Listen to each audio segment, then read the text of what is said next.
Dans ce 5e exercice, on vous demande de trouver combien de délégations de 3 élèves est-ce qu'on peut constituer dans une classe qui comporte 20 élèves si cette classe doit aller représenter l'école au concours Cap Emploi. Alors, le premier réflexe, c'est de se dire combien de groupes de 3 est-ce que je peux constituer. Donc, a priori, si j'utilise le même principe que précédemment, j'ai 20 élèves au départ, puis je ne peux plus prendre le premier puisqu'il me faut 3 élèves, donc je n'en ai plus que 19 pour le second et 18 pour le troisième. Seulement, si vous avez bien suivi ce qu'on a fait dans la vidéo précédente, 20 x 19 x 18, ça c'est ce qu'on avait appelé un arrangement simple. Et qui dit arrangement dit mettre de l'ordre. Or ici, je veux juste envoyer un groupe de 3 élèves. À aucun moment, je n'ai décidé que dans ce groupe de 3, il y en a un qui aurait plus d'importance que l'autre. Donc c'est vraiment le même groupe. Donc je vais partir d'un exemple simple. Mettons que les 3 élèves qui sont choisis, ce sont Alfred, Bertrand et Clément. Alfred a été choisi en premier, et puis Bertrand, et puis Clément. Sauf que le groupe Alfred, Bertrand, Clément, si Alfred a été choisi en premier, puis que c'est Clément, puis seulement Bertrand qui a été choisi, c'est exactement la même délégation.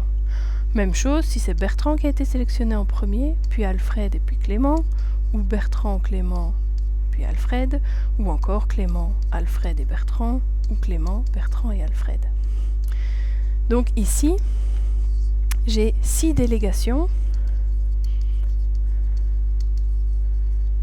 identiques. Donc, grosse différence par rapport aux arrangements simples qu'on a vus précédemment, c'est que dans une délégation, eh bien, il n'y a pas d'ordre. Donc, s'il n'y a pas d'ordre, en faisant 20 x 19 x 18, j'ai compté beaucoup trop d'élèves. Et beaucoup trop de propositions, de délégations. Et combien de fois trop? 6 fois trop, puisqu'a priori, l'ordre dans lequel j'ai choisi mes 3 élèves n'est pas important. Alors, 20 x 19 x 18, ça fait 6840.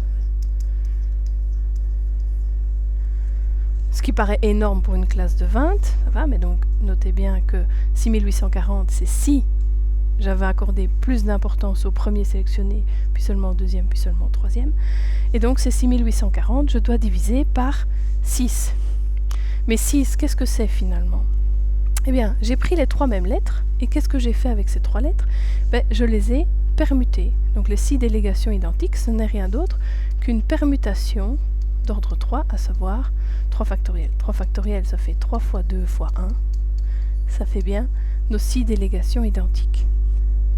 Donc, dans notre calcul, je dois diviser 6840 par 6.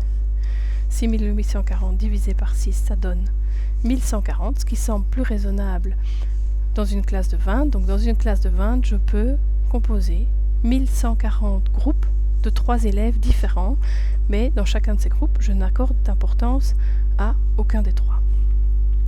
Eh bien,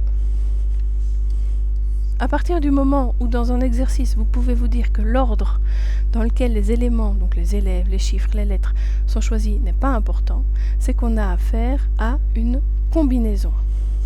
Donc, la conclusion de cet exercice, c'est que nous avons affaire à une combinaison simple. De combien d'élèves?